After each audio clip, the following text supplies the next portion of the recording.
Muito obrigado. Eu acho que de grande valia a tua participação hoje para que a gente possa conhecer também como trabalhar agora nesse novo período eleitoral. Com relação a eleições passadas, mudou muita coisa para essa próxima eleição? Luciano, tudo bem? Aos telespectadores, quem acompanha pela internet também aí.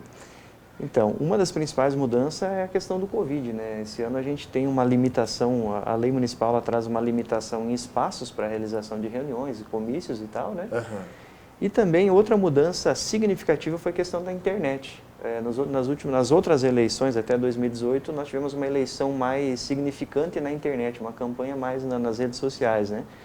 Então, essa eleição, a gente acredita, principalmente por causa do Covid, por causa do avanço das redes sociais, que ela seja uma campanha muito mais na internet. E o Tribunal Superior Eleitoral achou meios de filtrar isso, principalmente notícias falsas, perfil falso em rede social, aplicando multa, implantando meios de filtrar, de identificar possíveis pessoas por trás disso, certo? Vedou que seja feito, por exemplo, contratação de grupos para falar mal de certo candidato, ou contratação de grupo para criar material para a internet, certo? A criação ela pode ser feita pelo candidato, por algum simpatizante.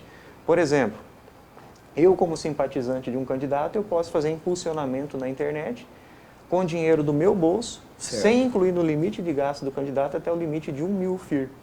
Essa é uma novidade que surgiu aí nos últimos anos, por exemplo, da eleição municipal de 2016 para a eleição municipal de 2020. Certo.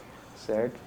Outro ponto também que a gente sempre orienta e os tribunais têm aplicado multa é a questão de doação para a campanha. Anteriormente a gente tinha as pessoas jurídicas que poderiam doar, poderiam ceder, por exemplo, espaço, enfim, o poder aquisitivo da pessoa jurídica é muito maior do que da pessoa física. Com a alteração que teve na legislação, a pessoa jurídica é fonte vedada, não pode mais doar. Então o que passou a acontecer? As doações elas são feitas pela pessoa física, pelo partido ou pelo candidato. O candidato, antes dessa eleição, ele podia doar até 100% do limite de gasto da campanha. Por exemplo, Medianeira esse ano são 374 mil, salvo engano, o limite de gasto. Então o candidato poderia patrocinar a campanha dele inteira, sem ter o limite de gasto pessoal. Certo? Com essa nova redação que veio da lei eleitoral, ele pode doar até 10% do limite de gasto, que seria R$37 mil de recurso próprio.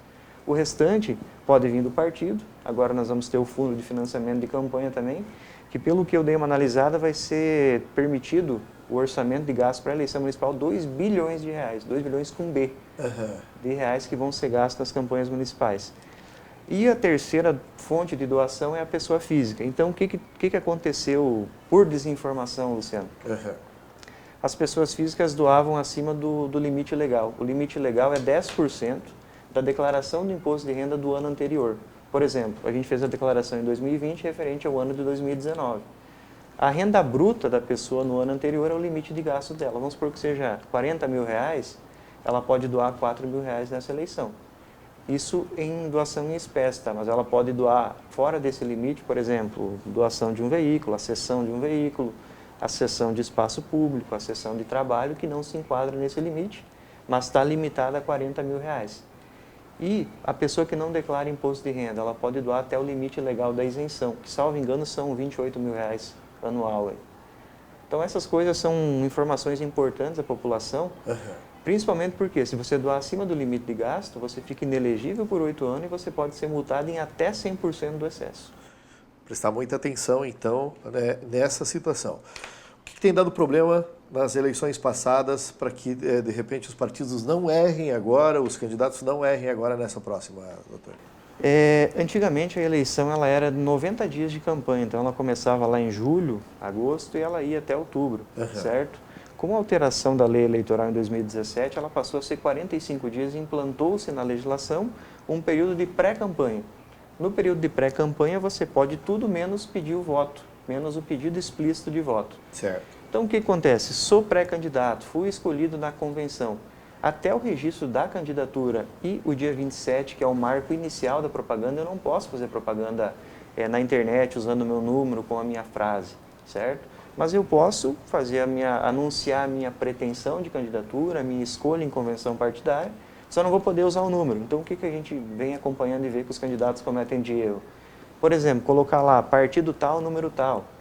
ou fazer uma foto com o número do partido no fundo. O que acontece para esse candidato? Se ele já usou o número... Isso daí, se houver representação, Luciano, ele pode ser exposto a uma multa de 5 a 15 mil reais. Certo? Geralmente, a primeira falha são 5 e depois ela vai se agravando. 5, 10, 15. E cada ato desse é uma multa que gera e acaba sendo cobrado depois. Isso fica pro candidato. Então, todo mundo tem que estar bem atento. Essa foi a campanha antecipada que muita gente trabalhou, né?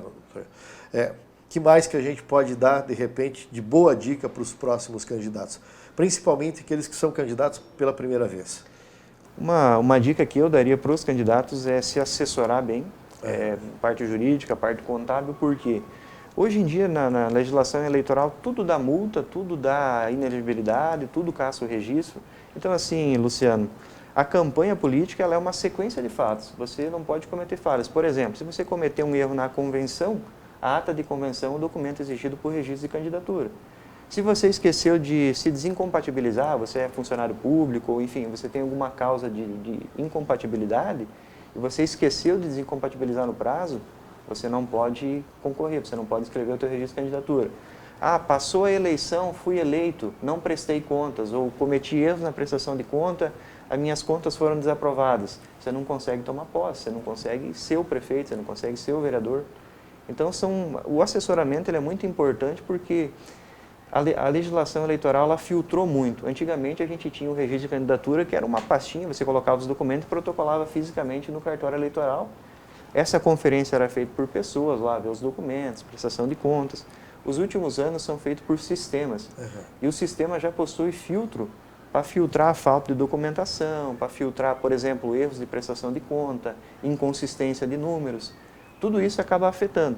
E também o que a gente sempre defende e orienta os candidatos a campanha eleitoral ela acaba dia 15 de novembro e a vida depois continua. Então, você passar por uma campanha e depois ter multa para pagar, ter problema na justiça eleitoral, depois que passa tudo isso, fica uma carga para o candidato.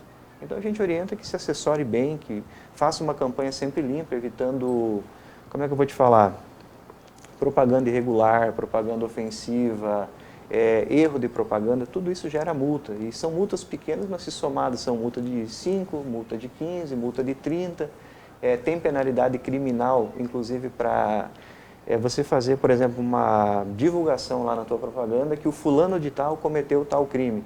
Tem os crimes contra a honra, tem os crimes de divulgação falsa no eleitoral. Então a gente orienta que se assessorem bem antes de falar, que estejam bem assessorados aí para não ter problema. Muito obrigado pela presença. A casa é sua. Sempre que tiver alguma novidade, nós estaremos aí em contato.